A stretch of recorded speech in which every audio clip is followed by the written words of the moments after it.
Dhavaleswaram cotton barrage కు వరద ఉధృతి పెరుగుతోంది. దీంతో 175 గేట్లు పూర్తిగా ఎత్తి నీటిని దిగువకు విడుదల చేస్తున్నారు. ఇవాళ సాయంత్రానికి 1వ ప్రమాద హెచ్చరిక జారీ చేసే అవకాశం ఉన్నట్టు తెలుస్తోంది. విలీన మండలాల్లో వాగులు పొంగి ప్రవహిస్తున్నాయి. అటు కోనసీమ జిల్లాలోని కనకాయలంక కాజ్వే పై వరద నీరు పారుతూ ఉండడంతో వాహనాల రాకపోకలు నిలిచిపోయాయి. నాటు పడవలపై గ్రామస్తులు రాకపోకలు సాగిస్తున్నారు.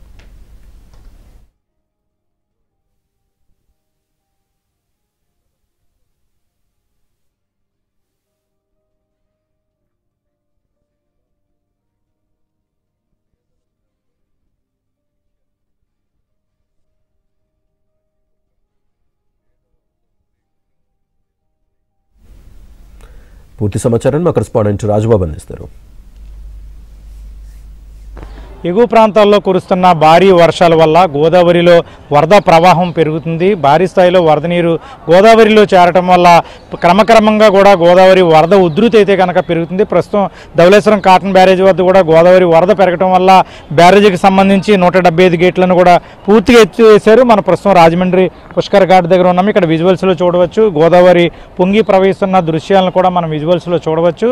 ప్రస్తుతం భారీ స్థాయిలో వరద నీరు గోదావరిలో చేరటం వల్ల గోదావరి వరద ప్రవాహం పెరిగిన నేపథ్యంలో ధవళేశ్వరం కాటన్ బ్యారేజీ వద్ద ప్రస్తుతం 11.30 అడుగులకు నీటి మట్టం పెరిగింది. దీంతో జలవనరుల శాఖ అధికారులు బ్యారేజీకి సంబంధించి 175 గేట్లను కూడా పూర్తిగా ఎత్తివేసి ప్రస్తుతం 10 లక్షల క్యూసెక్ల వరద నీటిని దిగువకు విడుదల చేస్తున్నారు. ఇక్కడ ధవళేశ్వరం కాటన్ బ్యారేజీ నుంచి భారీ స్థాయిలో వరద నీరు దిగువకు విడుదల చేయడం వల్ల అంబేద్కర్ కోనసీమ జిల్లాలోని లంక గ్రామాలను ఇక్కడ వరద నీరు చుట్టుముట్టింది.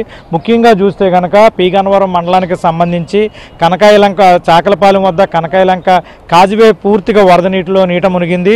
దీంతో వాహనాల రాకపోకలు కూడా నిలిచిపోయాయి. కనకాయలంక ప్రజలు నాటు పడవలపైనే ప్రయాణం సాగిస్తున్నారు. ప్రస్తుతం భారీ స్థాయిలో వరద నీరు ధవళేశ్వరం కాటన్ బ్యారేజీకి చేరటం వల్ల ఈరోజు సాయంత్రానికి బ్యారేజీ వద్ద 1వ ప్రమాద హెచ్చరిక స్థాయి ప్రవాహం కొనసాగే అవకాశం ఉంది. ఈరోజు సాయంత్రం 1వ ప్రమాద హెచ్చరికను జారీ చేసే అవకాశం ఉందని కూడా అధికారులు అంచనా వేస్తున్నారు. ప్రస్తుతం మనం విజువల్స్లో చూస్తున్నాము.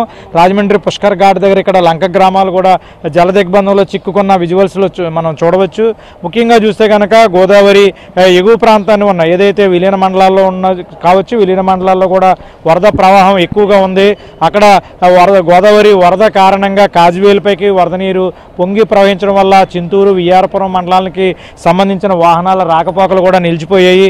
మరో పక్క చూస్తే కనుక దేవీపట్నం మండలానికి సంబంధించి గండిపోసమ్మ ఆలయం దగ్గర కూడా వరద నీరు భారీగా చేరుకుంది. ఈ నేపథ్యంలో గండిపోసమ్మ ఆలయంలో కూడా భక్తులకు అనుమతి ఇవ్వకుండా అధికారులు దర్శనాలు కూడా నిలిపివేసిన పరిస్థితి అయితే నెలకొంది. పాపికొండల విహారయాత్రకు సంబంధించి పాపికొండల విహారయాత్రను కూడా అధికారులు తాత్కాలికంగా నిలిపివేశారు.